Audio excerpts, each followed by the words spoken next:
Sino ba ang Diyos? Pag-usapan po natin yan sa devotion natin na ito. Magandang araw po sa bawat isa sa inyo. Welcome back to our 365 mga series natin ngayon. 365 wait. Announce ka na. First pala to, no? Unang devotion natin ngayong taon. At Happy New Year po sa bawat isa sa inyo. So babaguhin ko na yung series natin last year. Ngayon po ay 365 Daily Devotions Bible Characters Edition. So ang pag-usapan po natin, puro Bible characters sa Bible para maunawaan natin yung kabuuan ng Bible, no? So yan po, na-announce na natin. I'm sure, no, maraming excited dito sa series natin ngayong taon.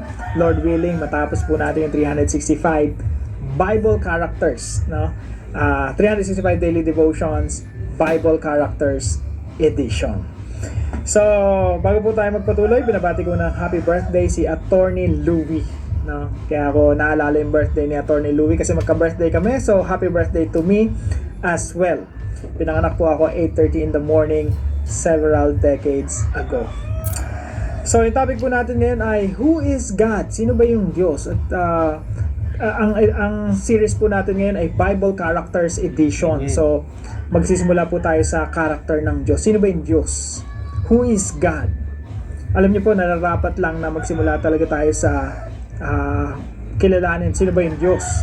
Kasi po yung Bible, yung first verse of the first book of the Bible, nagsimula sa character ng Diyos. Sabi ron, in the beginning, Genesis chapter 1 verse 1, in the beginning, God. So dito pa lang makikita na natin na yung Diyos, siya yung pinaka-importante sa buong Bible, no? Yung pundasyon ng buong Biblia ay ang Diyos. In fact, God is the foundation of everything. Siya ang pundasyon ng lahat. Amen. Sabi po sa Genesis 1:1, in the beginning, God created the heavens and the earth. Meaning to say, He created the visible and the invisible. He created all things. God is the foundation for or of everything. Now, dito po sa devotion natin na ito, introduce lang natin, no? Ano bang gagawin natin for the whole year. So, Bible Characters Edition po ito. So, magsisimula tayo sa Diyos, sino yung Diyos. And then, pag-aralan natin sino ba si Adan at Eva, si Cain at Abel, sino si Satan, sino yung mga angels and demons, sino yung mga characters sa Bible from Noah all the way to Abraham, to David, Solomon, mga kings. No, many kings in the Old Testament, many prophets in the Old Testament, hanggang kay John the Baptist, to Jesus Christ, to the 12 disciples, and to the Apostle Paul, tsaka yung mga encounters ni Jesus. Napakaraming mga encounters ni Jesus, mga characters na yan pag-aaralan natin. All the way to the Book of Revelation. Sa Book of Revelation, marami po mga characters din doon.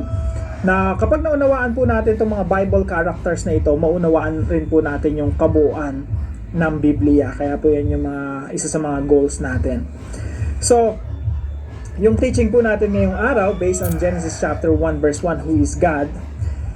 So, we believe that God exists and He is the foundation of everything. Amen. So ano pong mga goals natin this year? Number 1, our goals this year, una po, to have a God-centered life.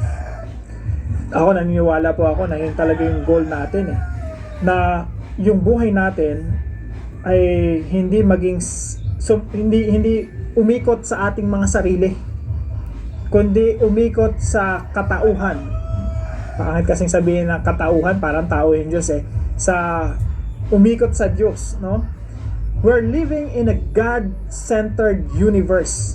Genesis 1:1 says, in the beginning God created all things, therefore all things revolve around God. Lahat ng bagay umiikot sa Diyos. Amen. We're living in a God-centered universe. Unfortunately, dito sa mundo, napakaliit na lang na planeta. Dito mo pa makikita yung mga pinakamayayabang na mga creatures. Nakakala nila yung buong mundo umiikot sa kanila, yung universe umiikot sa kanila. Only to find out when we read the Bible that everything revolves around God. So our goal this year is to have a God-centered life. Alam niyo po, yan ang I would say, the greatest discovery of my life. When I discovered that yung buhay pala natin, it's not about me. It's all about the Lord Jesus Christ. Yan pala yung pundasyon ng buhay. Na kapag wala ang Diyos sa iyong buhay, you are nothing. Amen. Nothing. Absolutely nothing. Wala tayong may pagmamalaki na kakayanan, talento, na-achieve sa buhay kung wala yung Diyos. Kasi everything is about God. Yung purpose ng buhay, patungkol yan sa Diyos. Walang purpose ang buhay kung walang Diyos. So that's number 1, to have a God-centered life. So this whole year, ang gusto natin yung buhay natin ay pagharian ng Diyos. Ang gusto natin yung buhay natin ay umikot sa Diyos at lahat ng mga ginagawa natin ay para sa Diyos. Pangalawa po, to build life on the solid rock. To build life on the solid rock.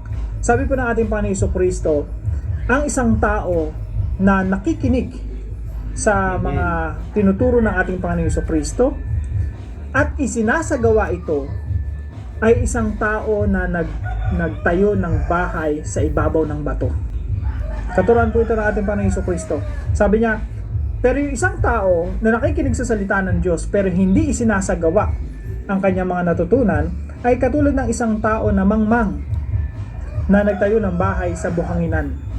No, dumating yung unos, yung bagyo, yung malakas na, pwedeng baha, no? Wasak yung bahay. Bakit? Nakatayo sa buhanginan. Pero sabi ng Panginoon Jesucristo, pag nakikinig ka ng salita ng Diyos at isinasabuhay mo ito, inilalapat mo ito sa iyong buhay, ina-apply mo yung mga naririnig mong katuruan sa Panginoon Jesucristo, mula sa Panginoon Jesucristo, mula sa Biblia, Amen. ay para kang isang matalinong tao na nagtayo ng bahay sa ibabaw ng bato. So, one of the goals we have this year is to build our lives on the solid foundation, on the solid rock.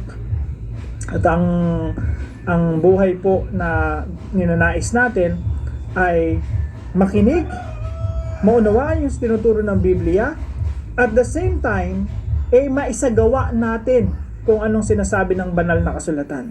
Maisabuhay natin kung anong sinasabi ng banal na kasulatan para maihambing tayo ng ating Panginoon Jesucristo sa isang matalinong tao na nakikinig ng sinasabi ng salita ng Diyos at the same time isinasagawa ito para tayo matatalinong tao, mga taong wais na tinatayo yung buhay natin. Itinitindig yung ating buhay sa bato, hindi sa buhanginan. So, pangatlong goals po natin this year is to understand the whole Bible. Gusto nating maunawaan yung Biblia, ang kapal-kapal ng Biblia, 66 books written by around 40 different authors living in different time frames. Napakaunawaan ng Biblia kasi, magkakaibang mga authors, compilation ng mga writings.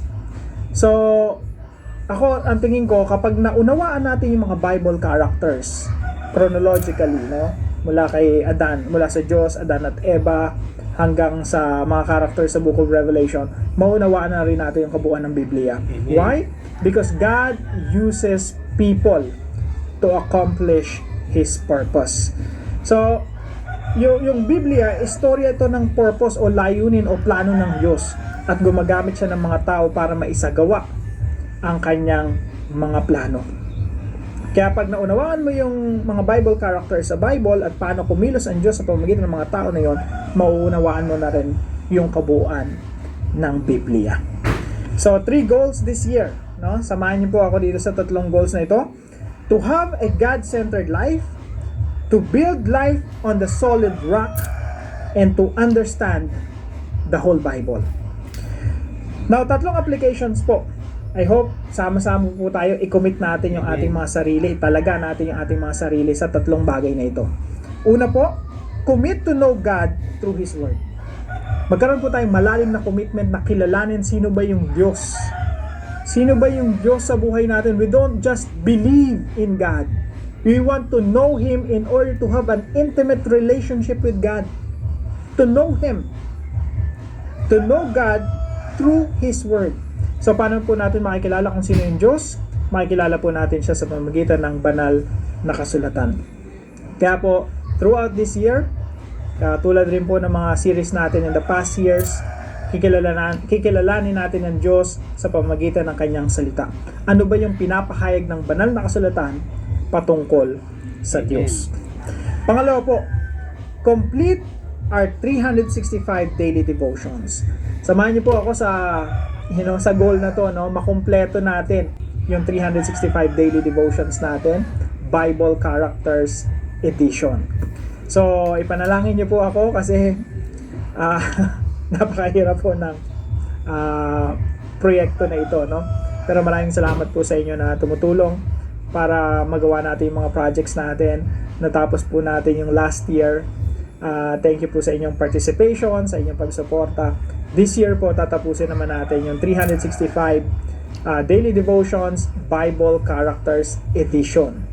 By the grace of God, by the mercy of God, by the enablement of the Holy Spirit, we will be able to accomplish and finish this project this year. So, samahan niyo po ako. Let's complete our 365 Daily Devotions Bible Characters Edition. So, kilalanin natin ang Diyos sa pamamagitan ng nakasaad sa banal na kasulatan at paano kumilos ang Diyos sa mga Bible characters sa Bible. So, pangatlo po, capture God's work in your life. Hinihikayat ko po ang bawat isa sa inyo na magkaroon kayo ng mga journals. Someday gusto ko rin mag-produce ng mga journals na pang community natin, no? Journals or tawagin nating diary. Pag sinabi nating capture God's work in your life, ibig sabihin pag may ginawa ang Diyos sa iyong buhay, isulat mo. Yung Bible po ganun eh. May pagkilos ang Diyos, sinulat ng mga manunulat ng Biblia. Kagaya po nila Matthew, Mark, Luke, and John. Na saksihan nila yung ginawa ng Panginoong Jesucristo, sinusulat nila. Nakita nila yung pagkilos ng Diyos, sinusulat nila. Ganun din po sa atin. Maganda po kung meron tayong mga journals, kung paano ka pinagpala ng Panginoon, ano yung mga panalangin mo na sinagot ng Panginoon, no, isulat mo. Paano nangusap ang Diyos sa iyo that day? Ano yung pangusap sa iyo ng Panginoon sa mga dealings, transactions mo every day?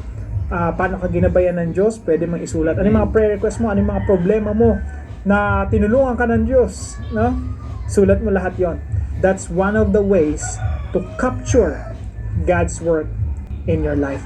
Kumbaga, para mong pinipicturean, no? Kina-capture mo yung pagkilos ng Diyos sa iyong buhay sa pamamagitan ng pagsusulat. So, hinihikayat ko po ang bawat isa sa inyo, no? Bili kayo ng mga notebooks or journals or diary para ma-record nyo yung pagkilos ng Diyos sa iyong buhay. Ako po, ang ginagawa ko, blessing ng Panginoon. Ano yung mga prayer request ko? Ano yung pangungusap sa akin ng Diyos sa pamamagitan ng banal na kasulatan, no? So, kahit ano po, no, na tingin nyo pagkilos ng Panginoon sa iyong buhay, pwede nyo pong isulat sa ating mga journals. So, capture God's work in your life. So, 3 applications lang po, no, this year. Number 1, commit to know God through His Word. Complete our 365 daily devotions and capture God's work in your life. Now, para naman po sa ating discussion, what are your goals this year? Ano yung mga goals mo this year? Pag-usapan po natin yan sa ating mga discussion groups, mga partners natin, pwedeng asawa mo, no? Kausapin mo, pag-usapan niyo yung mga goals, magkaroon kayo ng goal setting this year. Now, of course, meron tayong alternative questions. What have you learned from this devotion? Kung meron ka man natutunan, pwede mo rin i-share sa iyong kabiyak, sa iyong asawa, or sa iyong discussion group. And how can you practically apply our devotion today? Samahan niyo po ako sa panalangin. Father, I pray that you will bless all of the people who are watching this devotion. Grant them the desire to know you. Enable them by your Spirit to build their lives on Jesus, the solid rock. Let us discover the teachings of the Bible and be ready to obey its commands. Bless us, Lord, spiritually, emotionally, physically, and even financially. Use us, Lord, for your glory and honor. In Jesus' name I pray. Amen and amen. Maraming salamat po sa pagsama ninyo sa pinakaunang devotion natin ngayong taon. Inaasahan ko po na sasamahan niyo po ako sa isang buong paglalakbay na ito hanggang sa matapos natin ang taon na ito. At sama-sama po tayong lumago sa pagkakilala sa Diyos at lumago sa pagsunod sa Diyos. Dalayan ko po na ang Diyos ang magbigay sa inyo ng katagumpayan ngayong araw at sa mga darating na panahon. Kung meron po kayo natutunan sa devotion natin na ito, ipalam nyo lang po sa comment section right below this video. And please don't forget to share this devotion to your family and friends. God bless you po. See you po tomorrow 5 a.m. dito sa ating Daily Devotions.